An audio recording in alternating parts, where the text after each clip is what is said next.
FBI Director James Comey said today that the Bureau will not recommend any charges be brought against Hillary Clinton regarding the mishandling of government emails during her time as Secretary of State. Mike Carter here on the floor of the DNC. I'm here with former state senator from Ohio, Ms. Nina Turner. Yes. Thank you so much for taking a minute with us. Thanks for having me. What are your thoughts so far on the beginning of the DNC here tonight? A lot of Bernie supporters in the crowd and a lot of ruckus thus far. I mean, they're voicing their opinions, but that's what a good democracy is about. Sir, is there anything the Republican Party can do over the next few days to get Americans to take a second look at their presumptive nominee? It's all up to Donald Trump. Before streaming apps like Periscope were available, you needed a lot of equipment to be able to bring live content to viewers.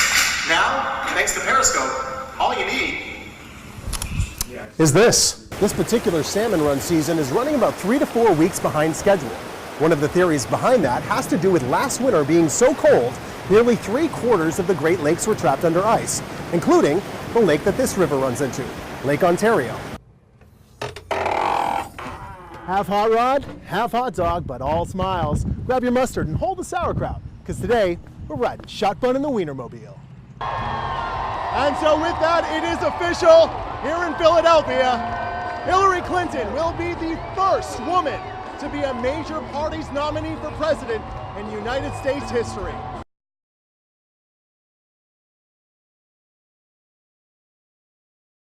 Bart and Heather, Springs police tell us they received a phone call just about 5 o'clock this afternoon from a neighbor here just behind me on Shimmer Circle here in Stetson Hills. That neighbor reporting a single gunshot going off inside a home on this quiet block. Now, neighbors we spoke to say that home is occupied by a single father with an 11-year-old son. And tonight, police saying that that father is wanted for attempted murder. Police out in full force Friday afternoon in a quiet Stetson Hills neighborhood after a single gunshot leaves more questions than answers. At this point, we have what is believed to be a barricaded gunman suspect in the house. Neighbors we spoke to today say the gunman is a single dad with an 11-year-old son who's had run-ins with law enforcement before. His son plays basketball with my son a lot. He's had a couple incidents where, just a couple SWAT cars, or not SWAT cars, a couple just cars stop by. And police tell us they believe the gunman is alone in the home. This is not a hostage situation, and right now we're just trying to resolve it as peacefully as possible. Brittany Neal lives next door to the suspect on Shimmer Circle, but couldn't get home to her family because of the standoff. Yeah, I got dinner in the car, and they're all waiting for it. Neal says her husband informed her of the gunshot that went off just feet from their front door. He said that he actually heard a gunshot over, vacuuming the house. He could hear the gunshot, but he didn't know anything was going on. I told him to look outside, and he could see the cops all aimed at Gage's house. That's him calling now. Neal's husband, Kevin, agrees to tell us what's going on next door. Kevin, can you describe what you're seeing outside your window right now?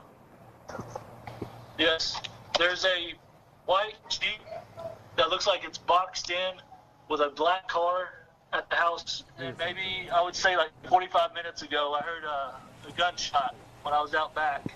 I didn't think anything about it until a cop showed up.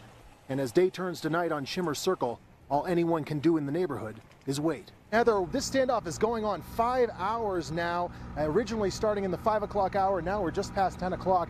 Police still waiting for this suspect to come outside and speak with them. Now, neighbors have been told to shelter in place. Neighbors, now keep in mind, if you live anywhere near this block, you pretty much can't get into this area right now. We're told that Antelope Ridge Drive, Turning Leaf Way, and Shimmer Circle are effectively shut down at this time and will be for at least the foreseeable future. We'll have more updates as they become available on KRDO.com. But for now, live in Stetson Hills, Mike Carter, KRDO News Channel 13.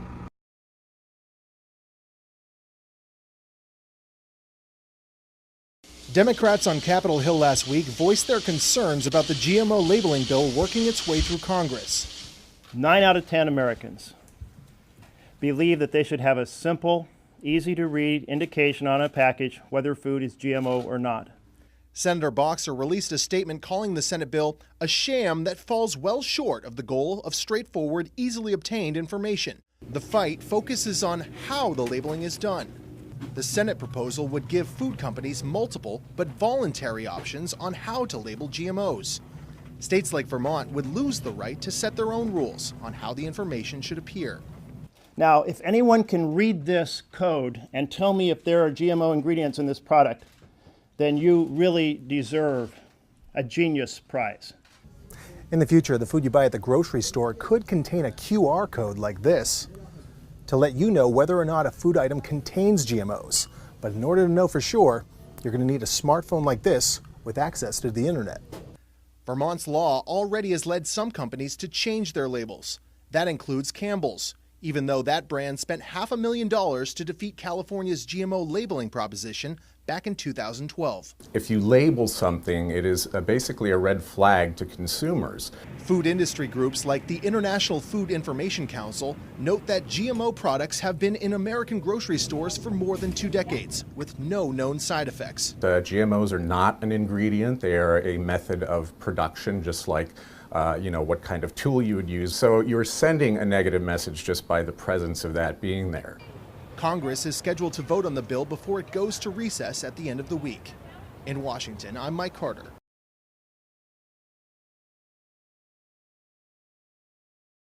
Ollie, ollie, ollie, oh. Ollie, ollie, ollie, oh. Switchbacks FC, black and blue on me. Ollie, ollie, ollie, oh. Ollie, ollie, ollie, oh. Switchbacks FC, black and blue on me. And it's opening day 2017 for the Switchbacks FC, and we're excited. We have a great group of fans that are going to be here today, and we've just been trucking all day to make sure the snow's off and the field's playable for the players. If you thought shoveling your driveway was a lot of work, try clearing off an entire soccer field. Well, they had an early morning crew, about 7 a.m. came in, cleared it off about 12, and then snowed heavily and removed it again cleared at about 3:30. But with fans this dedicated, Let's go Switchbacks! a little snow is nothing. The Trailheads have been the official fan base of the Colorado Springs Switchbacks since the team's founding 3 years ago. So this is our 3rd year going into this, and we've gotten down to tailgating. It's like a big community block party for everyone. Trailhead members like Annie Kaufman say the cold and snow only forces them to take their fandom to a higher level. We still cheer loud. The louder we cheer, the warmer we stay. And how do Switchback players view playing in this weather? I mean, it's exciting. You know, this is Colorado. It's Colorado. You know, you just never know the weather out here. One of the coolest traditions the Switchbacks have actually involves their fans, the Trailheads. Come rain, sleet, snow, or shine, if the Switchbacks are playing, the Trailheads will be here, and they'll let their presence be known.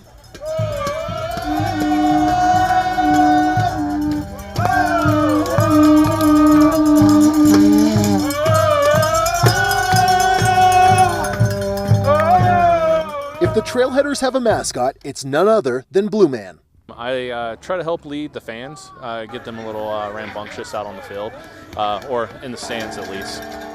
And regardless of the final score or the core temperature of the Trailhead faithful, they'll be here day in and day out, no matter what Mother Nature may have in store.